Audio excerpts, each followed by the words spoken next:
네, 디지털 그래픽 기초 첫 주 오리엔테이션 다음에 CG의 이해와 용어에 관련된 수업을 진행하겠습니다. 우선 저희 교과목이 디지털 그래픽으로 되어 있는데요. 여기에서 쓰이는 일반적으로 제일 많이 쓰는 용어가 보통 CG라고 하는 말을 많이 쓰게 됩니다. 여러분도 많이 들어보셨을 거고요. 근데 이 CG와 CGI라고 하는 용어가 혼재되어서 많이 쓰입니다. 이 두 개의 차이를 한번 간단히 알아보겠습니다. 보통 CG라고 하면 컴퓨터 그래픽스라고 합니다. 일반적으로 그 분야나 학문 영역을 얘기할 때는 S를 뒤에 붙이죠. 그래서 컴퓨터 그래픽이라고 할 때 컴퓨터로 그래픽 작업을 한 작품을 얘기할 수 있고요. 컴퓨터 그래픽스 하면 일반적으로 이런 컴퓨터 그래픽 영역 전반을 이야기하게 됩니다. 그래서 어떤 산업 분야나 이 분야를 전반적으로 이야기할 때는 컴퓨터 그래픽스라고 이야기해야 하고요. 근데 CGI는 아까 말씀드린 컴퓨터 그래픽과는 다른 용어입니다. 컴퓨터 제너레이티드 이미저리 또는 이미지라고도 하는데요. 그래서 CG는 컴퓨터로 제작한 그래픽, 컴퓨터를 활용한 그래픽이 된다면 CGI는 컴퓨터에서 제너레이트된, 발생된 이미지라고 하는 뜻입니다. 그래서 두 개가 유사하지만 조금 쓰임새가 다르다는 거 요거 이해해 주시고요. 그래서 컴퓨터 제너레이티드 이미저리라고 하는 용어입니다. 그래서 보통 컴퓨터 그래픽스가 좀 더 폭넓게 쓰이고요. CGI라고 할 때는 이미지라고 하는 부분에 포커스가 주로 잡혀 있기 때문에 대부분 게임이나 특히 영화, 특히 영상이 강한 그런 작업에 특히 주요하게 쓰이게 됩니다. 자, 그 다음에 우리가 일반적으로 컴퓨터 그래픽스의 컴퓨터라고 하면 우리는 PC를 다 컴퓨터라고 생각을 하는데요. 엄격하게 말하면 컴퓨터에는 퍼스널 컴퓨터 PC가 있고요. 그 다음에 워크스테이션 또는 서버와 같은 워크스테이션 머신들이 또 따로 있습니다. 지금은 이 구분이 예전만큼 엄격하진 않지만 아직까지는 구분을 해서 쓰이고 있습니다. 그래서 개인용 컴퓨터 또는 기업용 워크스테이션 급의 그런 컴퓨터들을 보통 이야기하고요. 그리고 보다 엄격하게 말씀드리자면 워크스테이션과 서버는 네트워크상으로 뿌려주고 그 데이터를 다시 받아주는, 그래서 클라이언트 쪽에서 쓰이는 워크스테이션이 될 거고요. 그런 의미도 갖고 있습니다. 그러나 여기서는 그런 구분까지는 하지 않고 퍼스널 컴퓨터와 워크스테이션이라고 하는 개인용, 기업용으로는 단순한 구분으로 우선 말씀을 드리고요. 이런 PC의 종류를 다시 운영 시스템 기준으로, 운영 시스템이라고 하면 OS라고 하죠. 오퍼레이팅 시스템입니다. 지금 두 번째 그런 내용이 있긴 있는데요. 근데 두 번째보다는 아직까지는 첫 번째 컴퓨터 그래픽스 제너럴의 세 번째 블록 부분입니다. 그래서 우리가 잘 알고 있는 일반적 조립 컴퓨터로 가죠. 이것들을 IBM 컴패티블 PC라고 합니다. 자, IBM 컴퓨터를 표준으로 해서 그 부품들이 호환될 수 있게 호환될 수 있는 그런 퍼스널 컴퓨터들을 통칭해서 말하고요. 그리고 또 하나가 맥킨토시도 하나의 PC로 정확하게 볼 수 있습니다. 그래서 IBM 호환 PC와 맥킨토시 PC, 이렇게 크게 퍼스널 컴퓨터는 두 개 진영으로 나뉩니다. 물론 이 외에도 작은 군소 컴퓨터들이 있었는데요. 지금은 많이 지금 거의 없어지고 이 두 진영으로 나눠서 보시면 되겠습니다. 그럼 이런 IBM이나 매킨토시와 같은 퍼스널 컴퓨터 외에 워크스테이션 영역에서는 쓰이는 운영 시스템이 OS가 가장 대표적인 게 유닉스입니다.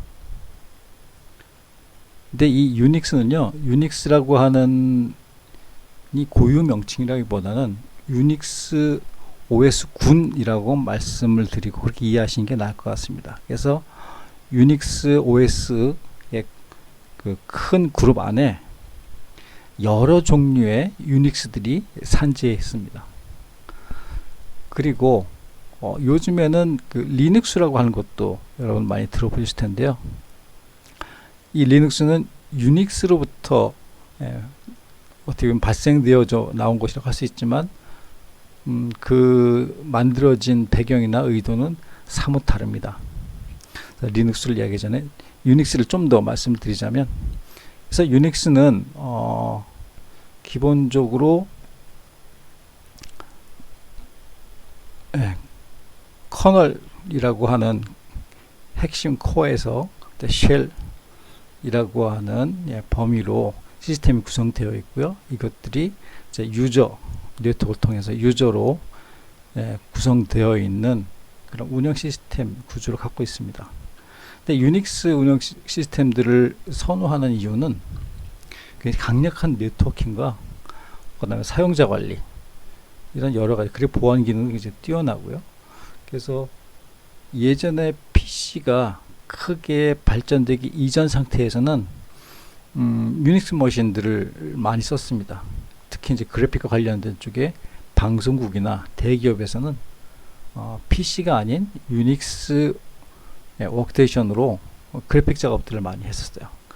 그러나 지금은 일반 PC로도 충분한 퍼포먼스가 나오기 때문에 그걸 뒷받침할 수 있는 운영 시스템과 그 활용될 수 있는 여러 가지 앱들, 어플리케이션들이 충분히 개발되어져 있어서 지금은 굳이 유닉스 머신들을 쓰지 않고서도 PC에서도 아주 좋은 퍼포먼스를 발휘해서 작업들을 해낼 수가 있습니다.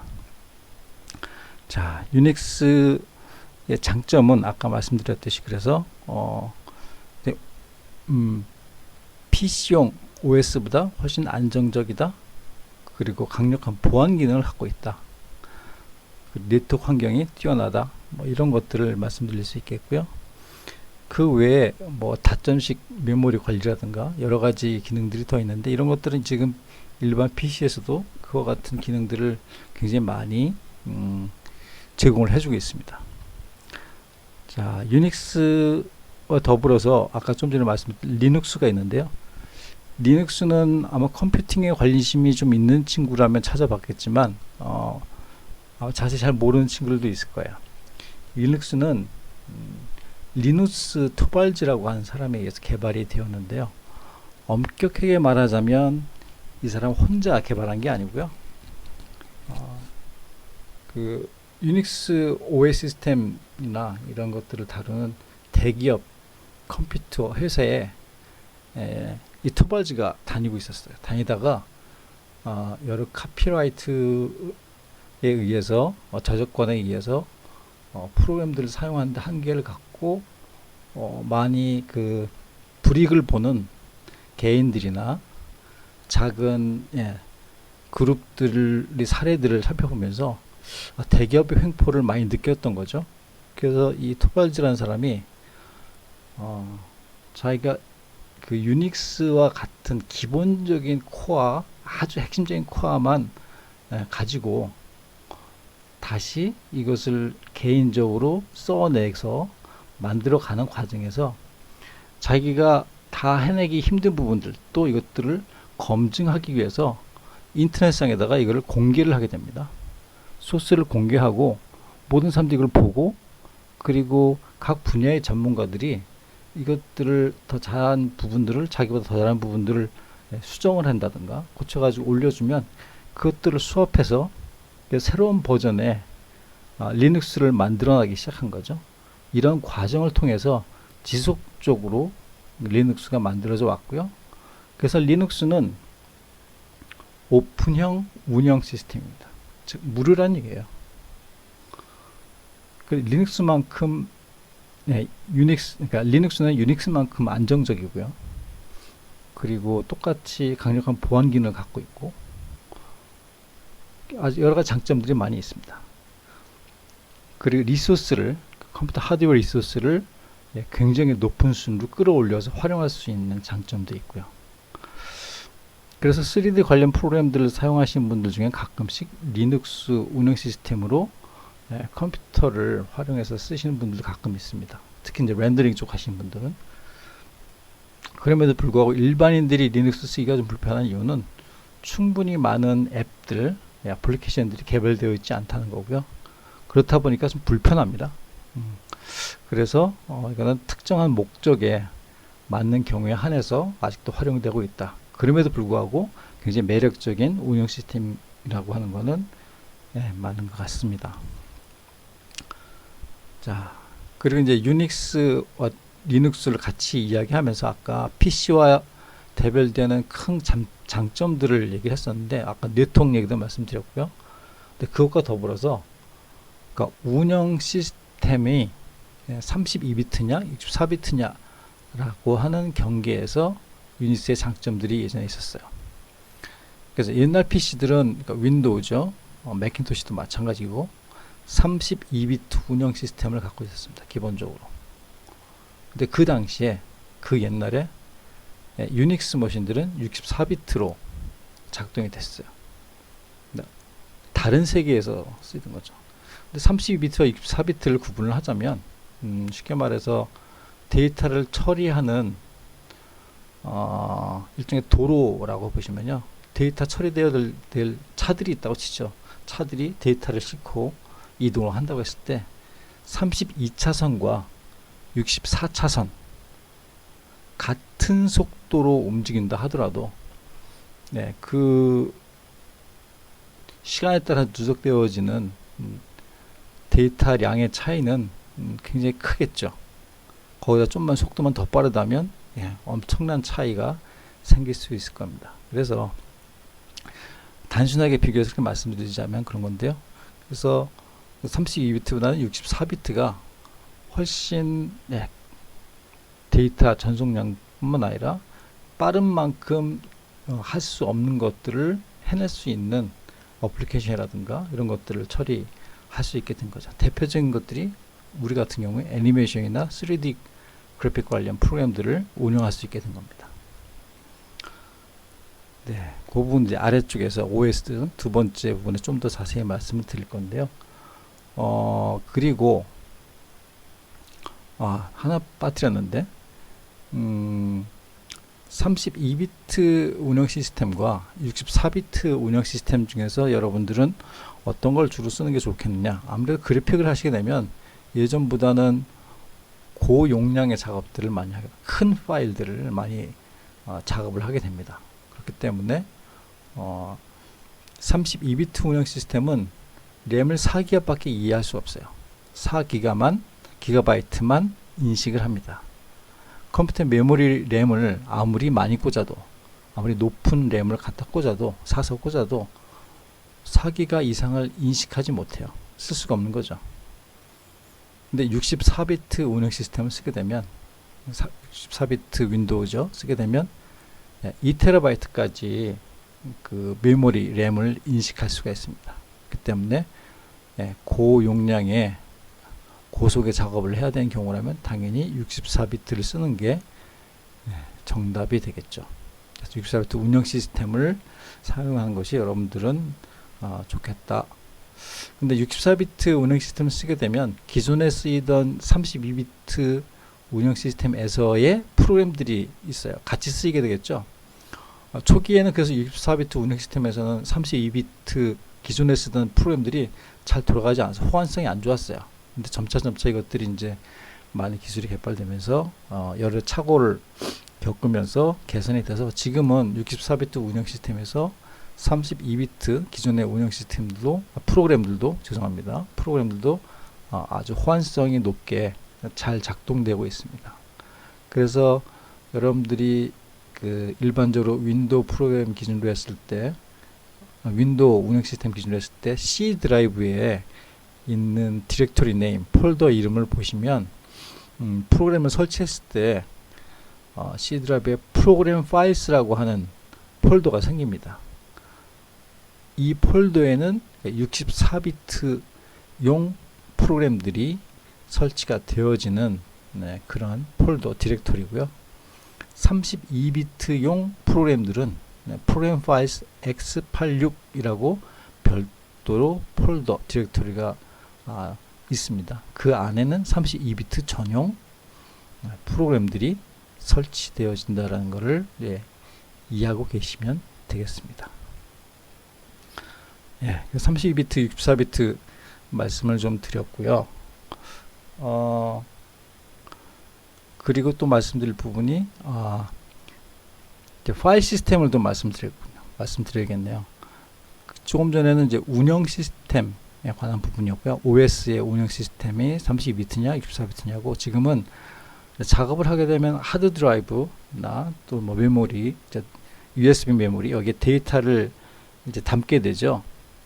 그런 데이터를 담기 위한 공간을 이제 처음에 포맷해서 만들어야 되는데요. 이때 파일 시스템을 어떤 파일 시스템을 가지고 정해서 포맷을 하냐에 따라서 이 내용이 좀 달라집니다. 쓰임새가 달라지는데요.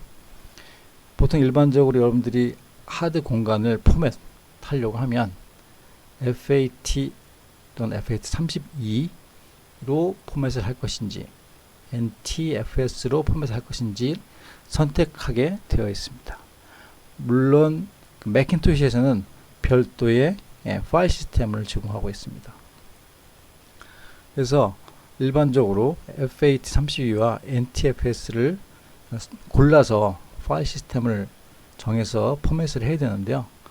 FAT32로 포맷을 하게 되면 그 하드 공간이 아무리 큰 거라 하더라도 보이지 않는 작은 벽들이 생깁니다. 그래서 파일 하나가 4기가가 넘는 4기가바이트가 넘는 파일들을 담을 수가 없어요.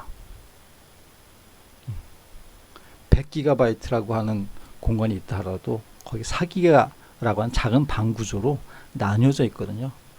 그래서 파일들이 다 합쳐져서 굉장히 큰 무게의 파일들을 갈 수는 있지만 한 개의 기준으로 봤을 때는 파일 하나의 기준은 4기가가 넘는 건 담을 수 없다. 근데 요즘에 큰 파일들 보면 5기가, 6기가, 10기가짜리 파일들도 있습니다. 단일 파일 한 개가.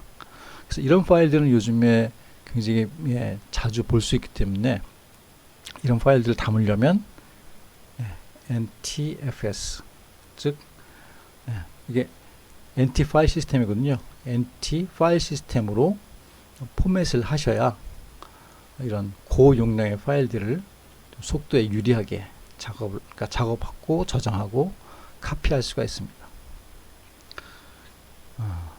그럼 FAT32는 이제 쓸 필요가 없지 않느냐라고 말씀드릴 수 있겠는데요. 그건 아니고 아직도 FAT 방식은 지금도 꾸준히 쓰이고 있어요. 왜냐하면 예전부터 나왔던 부분이기 때문에, 나왔던 파일 시스템이기 때문에 굉장히 안정화가 되어 있습니다.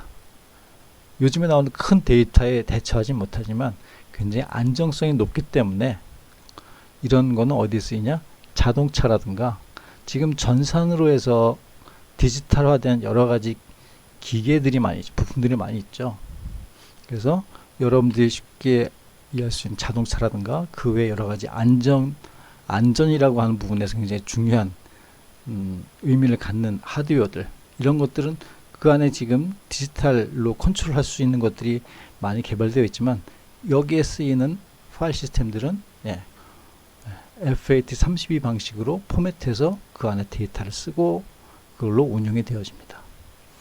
자, 그런 차이점을 이해하시면 될 것 같고요. 대략적으로 컴퓨터 그래픽과 관련된 일반적인 용어들을 간단히 말씀드렸고요. 잠시 뒤에는 오퍼레이팅 시스템에 관련된 앞부분에 좀 말씀드렸지만 좀 더 상세하게 그 부분을 말씀드리겠습니다. 잠시 뒤에 뵙겠습니다.